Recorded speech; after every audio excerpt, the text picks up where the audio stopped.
So the Sony RX series, RX100 series anyway, doesn't have a 3.5N jack, and this is the RX100 Mark V, which is one of the best cameras that you can film with, photograph with on the go. It's as small as what it is. It's the best in the business, but the 3.5 jack is not present for whatever reason. Oh yeah, because they want to steer you to the next price camera up. So a lot of times you have wind noise with these because there's no really wind muff kind of thing going on up there, and you just got two little stereo mic holes up there, which do a decent job for what they are. That's what I'm recording with now, and they sound great. But a lot of times wind can hit that thing and sound brutal. Let me try to blow on it and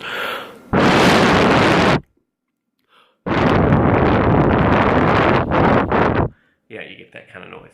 So I think I have a solution. So we'll just trial and error this thing, but I think it's a pretty easy solution that'll give you a few things to work with, so you can cut this up and to have plenty of replacements for it. And I think the price isn't too terrible for what you get because it kind of fits perfect over the top. So let's show you what this is and go from there. So like I said, the wind test thing, these are the holes here for your stereo mics up here at the top, and the problem is finding something that'll go in between these narrow gaps here, because you still want your flash to probably pop up and work, and then of course your little eyepiece there to come up. So let's get something. There's something that exists that I think I found because I had an Audio Technica System 10, I think it was. It's a wireless microphone system, and I noticed that the wind muff for the little lapel mic, the lavalier mic, was this foam piece that had sticky parts on two sides and not in the middle for the mic hole on the lavalier mic. And I thought to myself, well, that'll work genius for the mic holes here on the RX100 Mark V, or any compact camera for that matter. So let's take a look at what it is. Here is the Audio Technica. That's kind of what you want to look up and get. I'll leave a link to it down in the YouTube description, but it's the AT8130 self-adhesive foam windscreen 3-pack. And those are for lavalier mics. And this is kind of what this is the sticky side. So this is kind of the opening that's non-adhesive through here. And they do it in one big strip with the cutouts for the lavalier mics. And these three little pieces here are actually the lavalier pieces that will tear off in one go and not be adhesive through the middle, that will cover the mic hole in the lavalier. So what you do get, in my opinion, I've already cut this out to make it quick, is you get an edge here, a little sliver, and a little sliver through here, a little sliver through there and here. And if you don't, and you got a couple slivers, 3 slivers through here. So pieces, so you got 1, 2, 3, 4, 5, 6, 7, 8, 9, 10, 11, 12, 13 or so replacement pieces that you can use, I think, with here. So this is kind of what you get when you cut it off. And so you got adhesive there at the top and bottom that you'll just peel this off. And then look, if you look at it, it goes perfect right there, and will allow the flash to pop up and access to that button. And the same can be said right there. Boop. You get the idea though.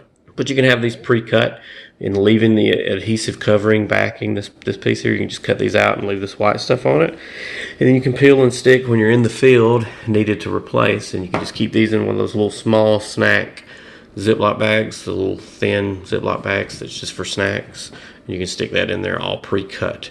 So let's stick this on, show you what this looks like, and then do the wind test again that we did a while ago.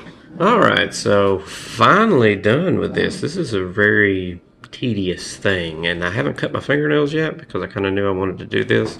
So I kind of held out on clipping my nails, and I would suggest you do the same or have somebody that you trust with the nails, because these little guys here is kind of what you're left with. And this does such a great job of sticking. I mean, it's crazy how, like, it's not permanent, but man, it's got some stick to it. So I feel like it could actually make it a while. So that's really cool and doesn't look too stupid. And I think you still get your, full access. There's that.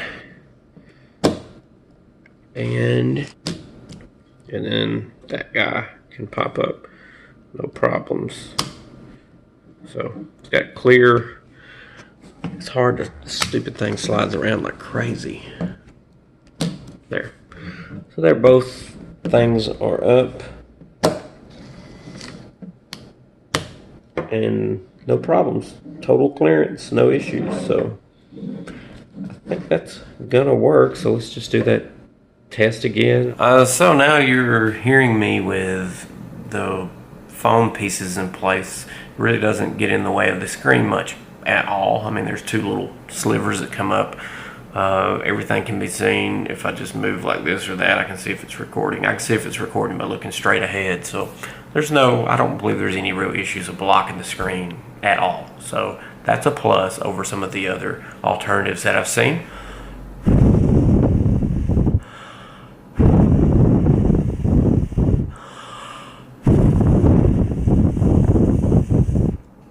There you go. Hopefully that's an improvement. I don't know. We'll see. So make sure to explode on that subscribe button and ding that bell so you get notified of the next product improvement we make. See ya.